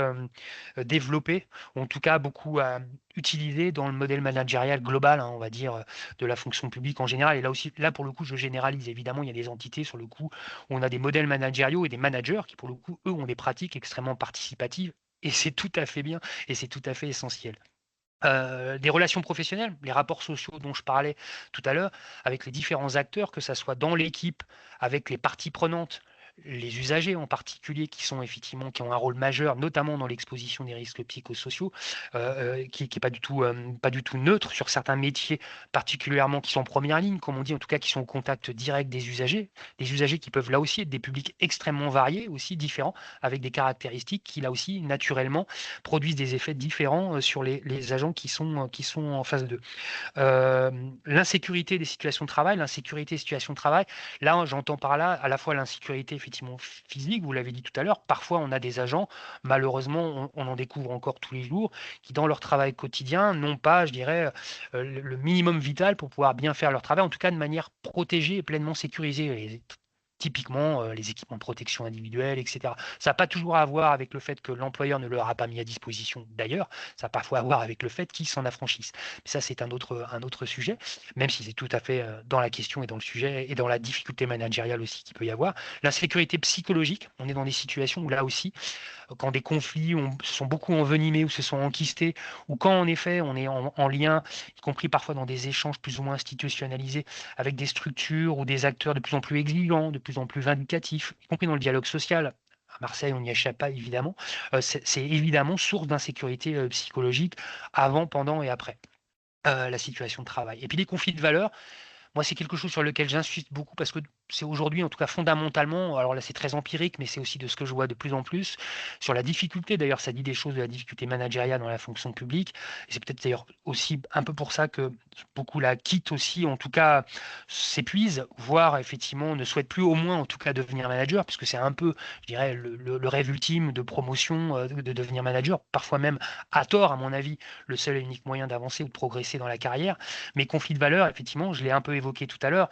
commencer de plus en plus à faire des choses finalement qu'on désapprouve ou des choses qui seront un peu en contradiction avec ce qu'on est ou la façon dont on conçoit son travail. Ça, c'est assez sur le plan psychosocial et notamment par rapport dans la durée, hein, si ça dure longtemps, en tout cas quelques années à minima, quoique ça peut parfois durer quelques mois si c'est violent,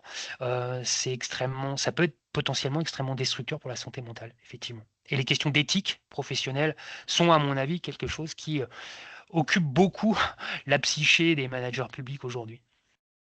Et alors, vous évoquez tout à l'heure la question aussi de l'alignement. C'est vrai que la question de la valeur, enfin en tout cas du récit collectif qu'on fait, c'est-à-dire de la compréhension qu'on peut avoir de ce à quoi on doit tendre les uns les autres, et bien quand les stratégies d'action ne sont pas alignées, ça fait bien sûr les ravages. C'est ce que vous évoquiez tout à l'heure, puisque du coup il y a, on va dire, un décalage cognitif qui amène beaucoup de difficultés dans la compréhension et le sens de ce qu'on est amené à faire. Euh, Exactement. Pardon, mais ouais, vous l'avez dit, hein, la dissonance cognitive, je pense que c'est ce qu'il y a de plus dangereux au jour d'aujourd'hui. ouais. dans la durée sur la santé mentale des agents publics en particulier. Effectivement, cette idée on est décalé par rapport à ce qu'on voudrait faire, ce qu'on pense qu'il devrait faire, sur le fait en plus de ne pas pouvoir tellement l'exprimer, le formuler ou d'être entendu, c'est dévastateur. Et je ne l'ai pas dit, mais effectivement, là, j'ai parlé beaucoup des facteurs et c'est tant mieux. Mais effectivement, contrairement à ce qu'on dit parfois aussi, et j'insiste un peu là-dessus, pardon, on a 3 grandes catégories de risques psychosociaux en tant que tels, qui sont le stress, alors sous ses formes évidemment aiguës et dévastatrices, en tout cas les plus prononcées. On a les violences internes, externes, qui sont grosso modo violences internes, le harcèlement moral, violences sexuelles et sexistes, et violences externes qui sont les agressions verbales, physiques parfois, et même parfois extrêmement violentes des usagers vis-à-vis des agents. Ça, ce sont les 3 grandes catégories, même si le stress est le plus important d'entre eux, parce que là aussi, il prend des formes extrêmement variées, et il se loge parfois dans des mécanismes extrêmement insidieux, pour le coup. Et les troubles psychosociaux, et c'est important de faire le distinguo, parce qu'on a tendance souvent à mélanger et les risques et les troubles, qui sont la dégradation tellement importante, et souvent dans la durée, qui amène effectivement à contracter pour le coup une pathologie psychique et être effectivement, reconnu et éventuellement présenter des symptômes en effet médicaux, comme le trouble, enfin l'épisode dépressif par exemple, ou le trouble anxio-dépressif qui est souvent la traduction, la première et souvent la plus évidente, en tout cas le premier pas vers des choses plus graves si ça continue comme le burn-out. Alors, des conditions de travail qui se dégradent progressivement aux troubles que vous évoquez, et notamment avec ce que ça constitue, bah, c'est un peu le cheminement que vous nous proposez de faire sur la slide suivante, le processus, entre guillemets, qui se met en place et qui, hélas, est très bien connu, mais sur lequel qu'on a du mal à enrayer en quelque sorte. Absolument. Alors, là aussi, le visuel, il vaut ce qu'il vaut. Sur le plan visuel, il y a différentes approches, il y a différentes possibilités. L'idée est donnée à voir sur un cheminement qui est plus ou moins fluide, et tant mieux. Il est souvent d'ailleurs beaucoup plus pollué ou beaucoup plus, tortueux que celui-là. Et parfois, on arrive à l'endiguer suffisamment tôt pour différentes raisons, soit par rapport à ses propres décisions, ses propres ressources ou l'accompagnement que l'organisation nous a donné aussi, et c'est tant mieux. Mais bien souvent, je le constate en tout cas, de plus en plus souvent, en tout cas dans les cas qui ont fini par dégénérer, puisque moi je travaille très étroitement avec la médecine du travail et toutes les instances qui effectivement parfois décident, je dirais, contraints et forcés, y compris d'aller jusqu'à des inaptitudes, etc. Enfin bref, et ça c'est des gros échecs pour le coup, mais c'est souvent ni plus ni moins que la dernière étape d'un processus qui a commencé il y a souvent très longtemps, terré dans l'organisation, qu'on connaissait ou qu'on devinait ou qu'on n'avait pas forcément objectivé ou sur lequel on n'a pas voulu forcément aller plus loin. Quand je dis on, c'est le collectif ou les différents acteurs, y compris parce que c'est très complexe, les liens entre les uns et les autres parfois, surtout dans les plus grandes organisations, mais grosso modo, elle prend ses racines tout le temps dans l'organisation, dans l'environnement de travail. Ça ne veut pas dire qu'elle ne se greffe pas évidemment à des fragilités, etc., ou des problématiques à un moment ou à un autre de sa vie qui évidemment vous exposent davantage. Mais de fait, c'est souvent le plus grand révélateur d'un dysfonctionnement organisationnel. C'est quasiment tout le temps le cas. En tout cas, il y en a forcément à un moment ou à un autre. Il en est forcément à un moment ou à un autre question. Et et c'est une force et une faiblesse, et c'est ce que je constate depuis toujours, en tout cas depuis que j'y suis, dans la fonction publique. L'agent public, et c'est tout à son honneur, ne va pas renoncer tout de suite. Il va résister. Il va trouver tous les moyens possibles et imaginables pour apporter une réponse, pour satisfaire l'usager, pour compenser ce que l'organisation ne fait pas, pour bricoler des solutions, voilà, pour venir avec ses propres outils au travail quand la collectivité n'a pas été capable de les lui mettre à disposition. Mais tout ça, évidemment, à court terme, ça peut être plutôt salutaire pour le collectif et même pour l'individu qui peut avoir le sentiment du devoir bien fait, mais qui le fait en se surengageant et surtout en mobilisant des ressources, je dirais, qui ne sont pas régulées par le collectif, mais qui lui sont propres. Et donc, il y a un déséquilibre entre ce que engage l'individu de ce qu'il est, de son travail, de ses compétences, et ce que le collectif, du coup, lui laisse, et la place que le collectif lui laisse prendre, ou dont le collectif, du coup, ne prend pas conscience, parce que souvent, d'ailleurs, l'agent le fait sans se plaindre. Euh, et d'ailleurs, on lui fait comprendre parfois qu'il vaut mieux qu'il arrête de se plaindre, ce qui est assez problématique, puisque qui dit critique, souvent dans le secteur public, est traduit comme une complainte, alors qu'une critique peut être tout à fait efficace, pertinente, constructive, si elle est bien écoutée, en réalité, même si parfois elle est formulée de manière un peu, je dirais, maladroite. Et donc évidemment, l'agence s'use. L'usure professionnelle, elle est aussi mentale de plus en plus, évidemment, s'épuise sans forcément toujours en avoir conscience, ou surtout en taisant certains symptômes ou certains signaux faibles dont il ne prend pas conscience ou qu'il a tendance à occulter, et le compense en s'engageant toujours plus, effectivement, en trouvant des ressources, en étant créatif. On nous appelle souvent à la créativité. Il s'agit parfois, effectivement, parce qu'on est impuissant en tant que manager, de donner l'impression de mobiliser, évidemment, ce que l'individu pourrait trouver par lui-même sous couvert de créativité. Et donc, forcément, à un moment ou à un autre, tôt ou tard, pas tout le monde évidemment, mais une majorité de ces agents-là vont effectivement basculer dans un aspect plutôt pathologique et en tout cas commencer à présenter des troubles psychosociaux qui parfois vont se réguler par eux-mêmes parce que d'autres engagements dans la vie privée, des choses plus heureuses par ailleurs, un travail dont parfois aussi certains y arrivent très bien. Ça, c'est les ressources psychosociales que les uns les autres on peut avoir, sur lesquelles on n'est pas égalitaire évidemment. Certains relativisent davantage ou donnent moins de place à leur travail aussi que d'autres et donc évidemment arrivent effectivement à mieux composer avec certaines choses qui pour certains sont des vrais déchirements en revanche. Des mêmes situations peuvent générer des effets extrêmement différents selon les individus aussi, il ne faut surtout pas l'oublier. Et donc tout ça peut se traduire évidemment à un moment ou à un autre par ce qu'on appelle, et c'est un enjeu dont on ne cesse de parler désormais, de l'absentéisme. L'absentéisme, avec des différents types d'arrêts. On a tendance d'ailleurs à mélanger allègrement d'ailleurs toute nature ou tout type d'absentéisme, ce qui est quand même assez dangereux puisque l'absentéisme s'analyse aussi. Là, il y a l'absentéisme, j'ai envie de dire incompressible, compressible. Il y a l'absentéisme médical, qui lui aussi est très particulier, avec à l'intérieur de l'absentéisme médical, effectivement, les arrêts de courte durée, les arrêts de longue durée, les arrêts de longue maladie, les maladies professionnelles, les accidents du travail. Et donc tout ça implique une ingénierie derrière qui permet effectivement non pas comme souvent de manière binaire mettre les mauvais agents qui se mettraient en arrêt pour un oui ou pour un non, ou les bons agents qui ont vraiment fait tout ce qu'ils pouvaient, qui ont vraiment fini par craquer, les pauvres. Tout ça est beaucoup plus complexe que ça et le phénomène, et c'est tant mieux, ou le mécanisme en tout cas de l'absentéisme commence un petit peu effectivement à être traité, alors via de plus en plus de données, et c'est très bien, c'est un très bon point de départ, mais aussi dans la manière dont, y compris nous, on peut commencer à faire à la ville de Marseille, on l'analyse parce que les données ne sont que un point d'alerte qui nous permet ensuite d'aller essayer de comprendre au plus près du terrain ce qui a pu se produire ou par quel mécanisme, en effet, dans telle ou telle entité, dans tel ou tel collectif. Parfois, on a très clairement des sujets d'absentéisme sans faire de raccourcis ou d'analyse, je dirais, prématurée de ce qu'on sait, de là où on regarde en tant que DRH centralisé. Ça marche pas, quoi. Et donc, évidemment, tout ça dégénère derrière, en tout cas produit des conséquences et individuelles et collectives. C'est ce que j'appelle le perdant-perdant, où à la fois l'individu souffre, euh, va arriver à une rupture de carrière, va arriver à des maladies professionnelles, va arriver à une reconversion, va arriver aussi parfois à une rupture conventionnelle, démissionne, il y en a de plus en plus, là aussi. Même s'il y a aussi une législation qui fait qu'à un moment ou à un autre, voilà, ça peut expliquer certaines choses. Et puis un coup, et c'est peut-être le plus important, j'ai envie de dire, si on appréhende la question de la santé au travail sur le plan collectif, sur le plan en tant qu'employeur,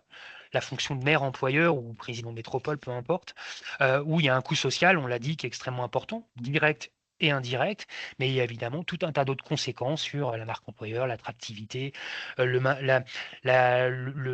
capacité de l'organisation effectivement à permettre à des gens de commencer une seconde carrière via la formation, en anticipant certaines choses, en faisant de la vraie gestion prévisionnelle des emplois et compétences, etc. Et tout ça est souvent subi, faute justement de proactivité sur la prévention des risques psychosociaux. Et c'est vraiment un bon moyen, effectivement. On n'empêchera aucune organisation d'être confrontée à un moment ou à un autre à une partie de ces conséquences-là, évidemment, puisqu'elles sont multifactorielles, mais ça permettrait de les réduire considérablement. C'est pourquoi l'investissement dans la prévention des risques psychosociaux et dans les leviers qu'on va essayer de voir un tout petit peu, effectivement, est très importante parce que tout le monde a à y gagner, l'individu, le collectif, et bien évidemment, avant toute chose, l'autorité territoriale, si on parle du maire pour la fonction publique territoriale, mais l'employeur au sens institutionnel du terme. Alors, je ne sais pas si vous avez des chiffres qui corroborent ce que je vais dire, mais les psychologues seront assez d'accord pour reconnaître que ceux qui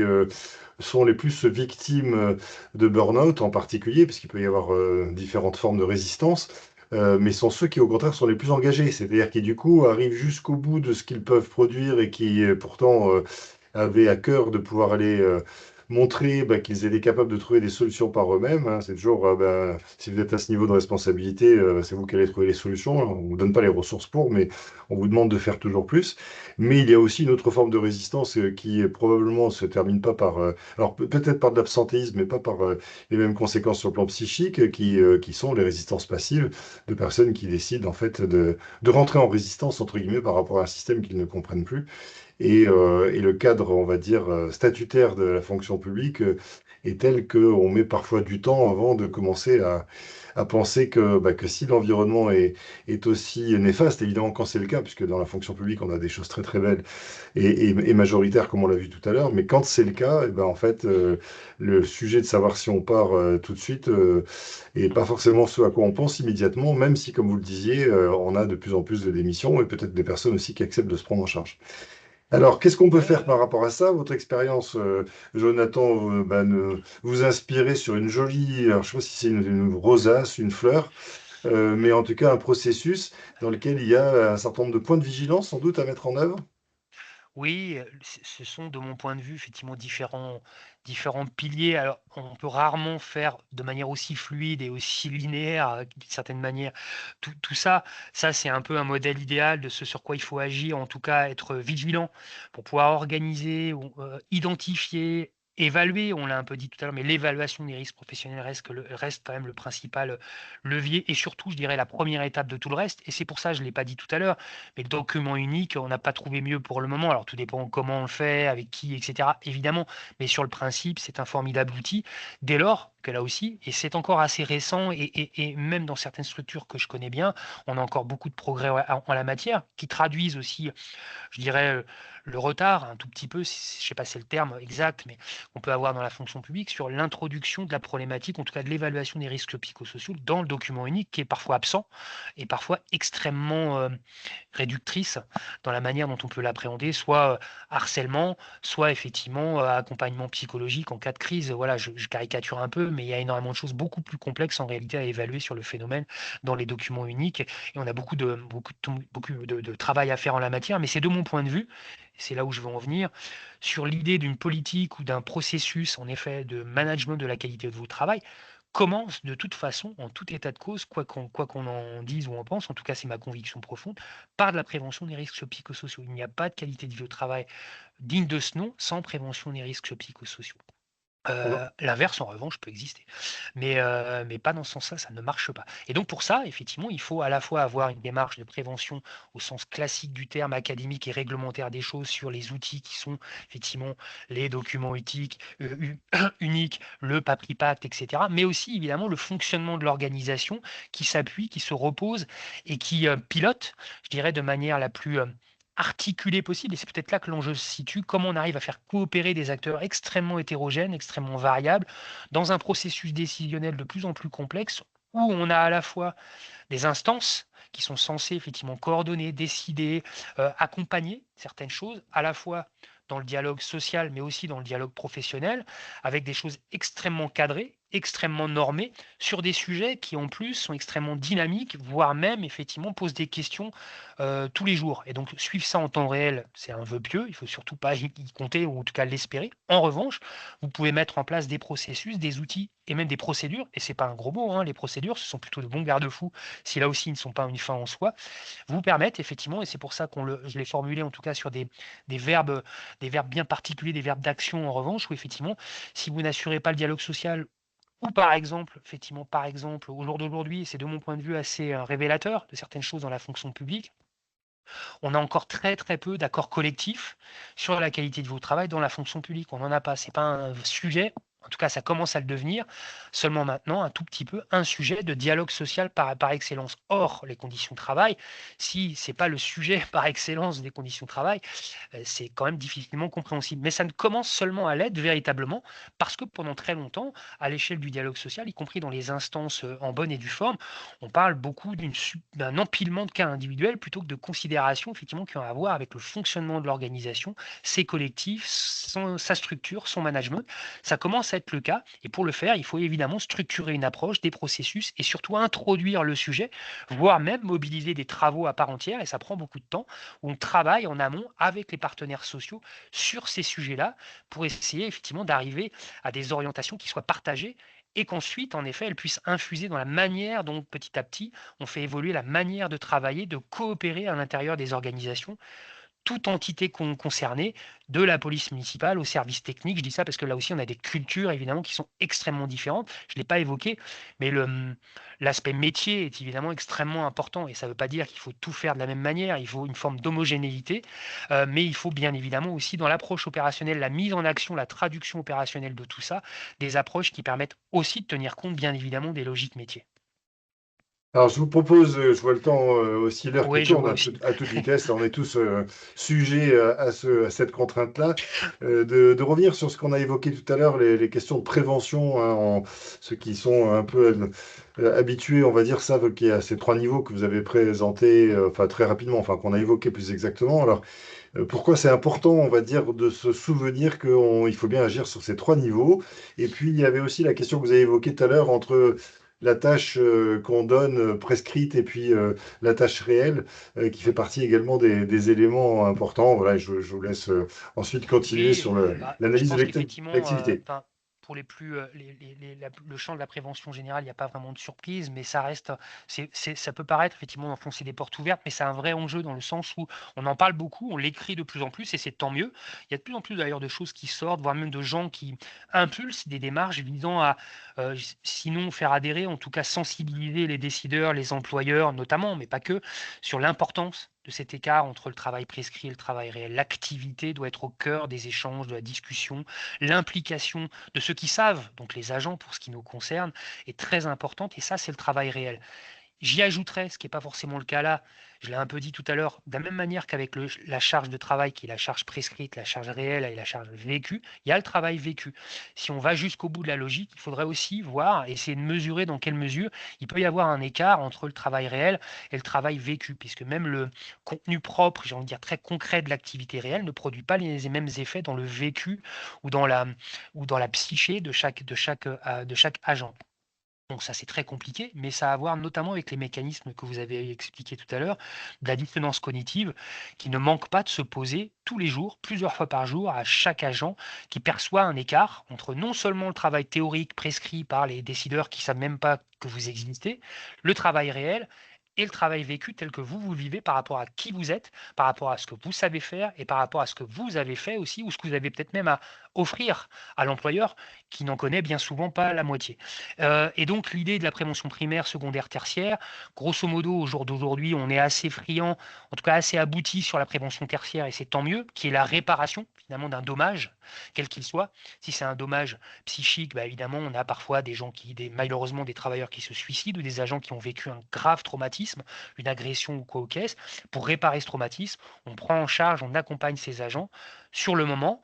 immédiatement, puis dans la durée, selon là aussi les problématiques, etc. Ça, c'est la prévention tertiaire. On a des agents dont c'est la compétence, des psychologues, etc. Le niveau secondaire, c'est surtout comment on l'analyse, on essaie de le comprendre, on essaie de l'accompagner, notamment via la formation, la sensibilisation, notamment à tous ces enjeux-là, etc. Et c'est un sujet à part entière. On a parlé un peu tout à l'heure de petit à petit l'acculturation à la, comment dire, la généralisation presque des premiers secours en santé mentale aussi. C'est un des aspects qui très concrètement se met en place un peu partout et qui, de mon point de vue, est plutôt une bonne idée. Et le niveau primaire, et c'est pas forcément inexplicable ou irrationnel que ça soit celle qui est le moins développée, puisque c'est la plus complexe, puisqu'elle travaille et elle a vocation à agir sur les leviers les plus plurifactoriels ou qui mobilisent différentes compétences, différents acteurs qui n'ont pas tous ni la même fonction, ni le même pouvoir, ni le même intérêt. Parfois. Et donc c'est pour ça aussi que c'est beaucoup plus difficile de travailler sur l'organisation, y compris parce que ça implique bien souvent non seulement un portage de la direction ou des décideurs au plus haut niveau, politico administratif, ce qui n'est pas neutre. Il y a la gouvernance, les rôles, la clarté des rôles entre le politique, l'administration en tant que telle peut derrière produire des effets un peu partout aussi, dont on n'aura pas le temps de parler, mais qui sont tout aussi importants, et parfois à l'origine en cascade de tout un tas d'effets problématiques dans l'organisation. Mais effectivement, c'est ce niveau-là qui est le plus important, en tout cas qui structurellement a le plus d'impact dans la durée sur forcément individuellement et collectivement sur la santé, le bien-être, en tout cas le sentiment d'accomplissement, si je vais jusque-là, des gens qui travaillent dans les collectifs concernés. Oui, on voit bien d'ailleurs que sur la prévention primaire, on est loin des seules compétences attribuées à la DRH. En fait, on est clairement dans le Oui, mode d'organisation et le management. Et donc, comme vous le disiez, on s'adresse, on va dire, au plus haut niveau de décision, mais dans un dialogue qui passe son temps à remonter et être transversal également. Ok, alors après, du coup, vous préconisez une forme quasi de processus qu'on peut retrouver chez les ergonomes notamment, hein, qui Absolument. consiste à aller analyser l'activité, à voir ce qui se passe réellement, justement pour mesurer Absolument. peut-être la différence entre le prescrit, le réel et la manière dont les choses sont vécues par les uns les autres. Exactement. Voilà. Exactement, ça c'est effectivement, alors on peut pas tout faire, enfin on essaye, on n'a pas tous les moyens de tout faire, nous on y arrive à peu près, même si on est très perfectible sur certains aspects. Et là aussi, selon la façon dont vous êtes saisi par des enjeux, des sujets de conditions de travail dans telle ou telle entité, dans les grosses structures, là aussi, les ressources ne sont pas les mêmes, le temps n'est pas le même, et parfois des choix font qu'on s'intéresse à une structure plutôt qu'à une autre, de manière parfois un peu subjective, en tout cas insuffisamment sourcée. Mais évidemment, dans un processus d'analyse du travail réel, évidemment que le champ de compétences de l'ergonomie est extrêmement pertinent et que ça passe nécessairement, et je l'évoquais tout à l'heure, on fait beaucoup de baromètres, on fait beaucoup d'analyses quantitatives avec des indicateurs, des items, etc., des questionnaires, et c'est tout à fait important et intéressant. Euh, L'idée de le compléter, de l'articuler systématiquement avec l'analyse du travail réel qui passe par effectivement des approches plus qualitatives et notamment l'ergonomie où on va sur le terrain et où via différents outils, différentes méthodes, selon évidemment des choses qu'on a préparées en amont avec les managers concernés sur les thématiques, sur les sujets, sur leur regard à eux, mais aussi sur l'interrogation de l'ensemble des acteurs pour, en croisant tout ça et notamment aussi ensuite les données plus objectives ou sociales qu'on peut avoir, auxquelles nous on a accès quand on est dans les champs qui sont les nôtres aussi, dont on peut se servir et se nourrir, on arrive à des cartographies beaucoup plus précises, en tout cas qui concilient beaucoup mieux l'objectif, le subjectif, l'organisationnel, l'individuel, et qui nous permettent derrière justement de proposer, de recommander, comme on fait souvent, à voir ensuite comment les uns les autres s'en emparent, mais de recommander effectivement des actions extrêmement concrètes qui agissent sur les trois niveaux de prévention, en tout cas qui ont vocation à utiliser les trois niveaux de prévention et qui sont suivis et évalués. Ça, c'est très important. On a rarement le temps d'aller jusqu'au bout de ce genre de processus pour en mesurer les effets à court, moyen et surtout long terme, parce que souvent les actions qu'on préconise, on n'en récolte le fruit que quelques années après. Alors, il est 15h26, on va bientôt terminer. Il y avait quelques préconisations que Jonathan, vous pouvez nous faire. Je vous invite, puisque je vois que vous avez été particulièrement studieux et à l'écoute, à ne pas hésiter à peut-être traduire dans la conversation vos réflexions, peut-être des témoignages,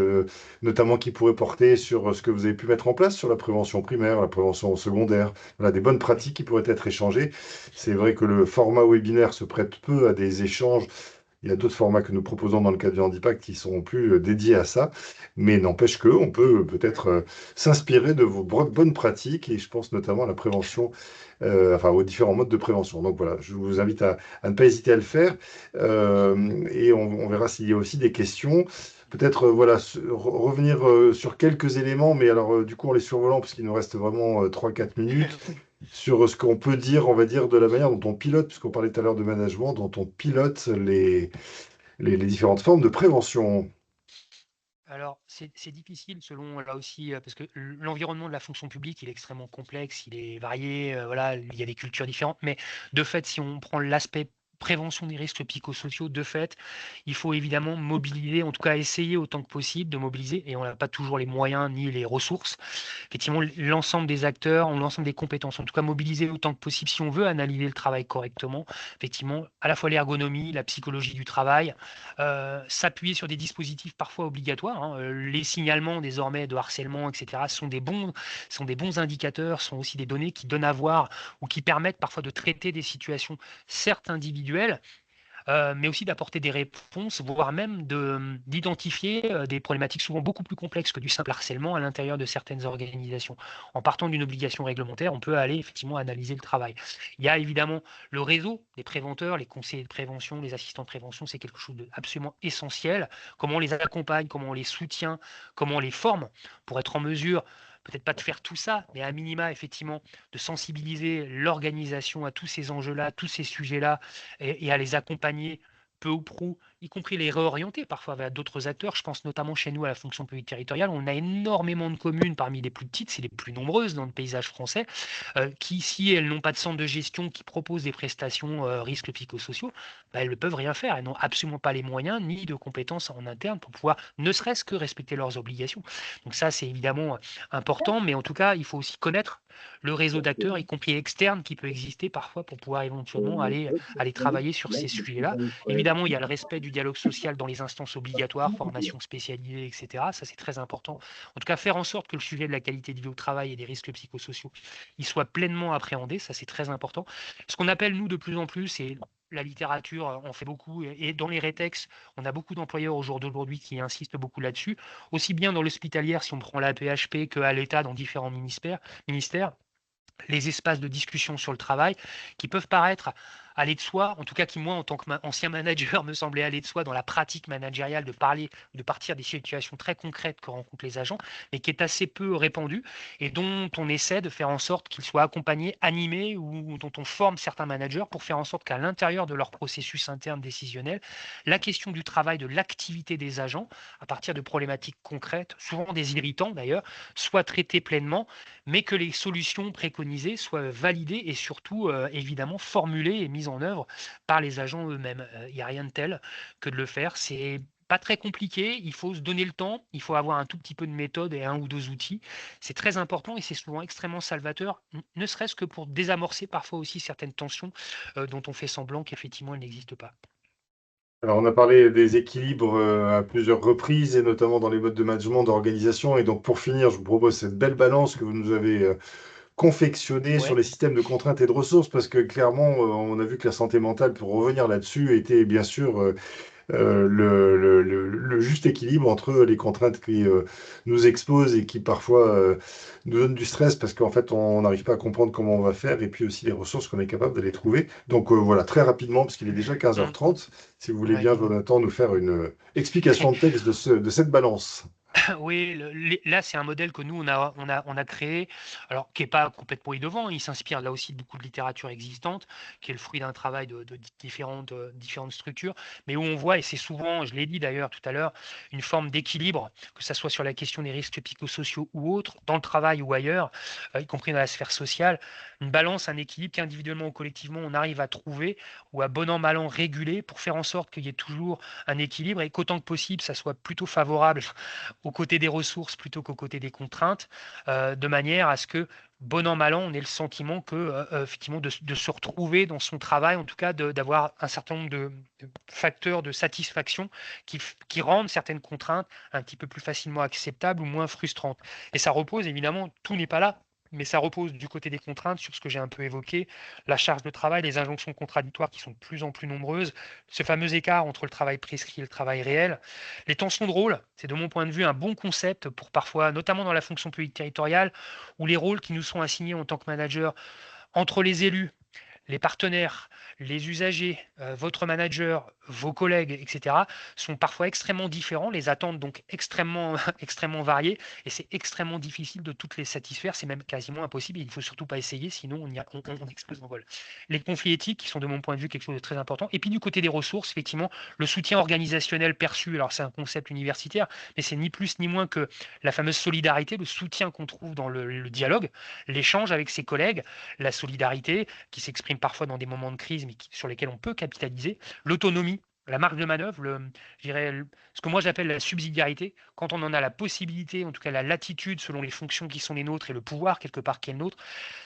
ne permettre au collectif de trouver les solutions, voire de décider jusqu'à un certain point, notamment opérationnel, de plein de choses. C'est très très important. En tout cas, ne pas vocation à tout centraliser et décider de tout, c'est très important.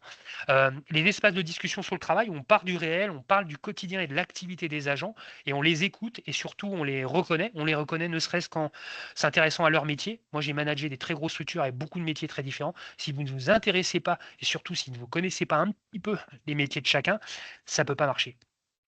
C'est un peu la difficulté de la technocratie, telle qu'on peut la voir dans certaines grosses structures, d'ailleurs. Et puis le système de régulation-compensation, essayer d'encourager autant que possible tout ce qui est régulation collective, individuelle, informelle, formelle, plutôt que la compensation, où il y a beaucoup d'absents, où on en fait toujours plus, où on vous dit bah, c'est comme ça, on ne peut pas faire autrement.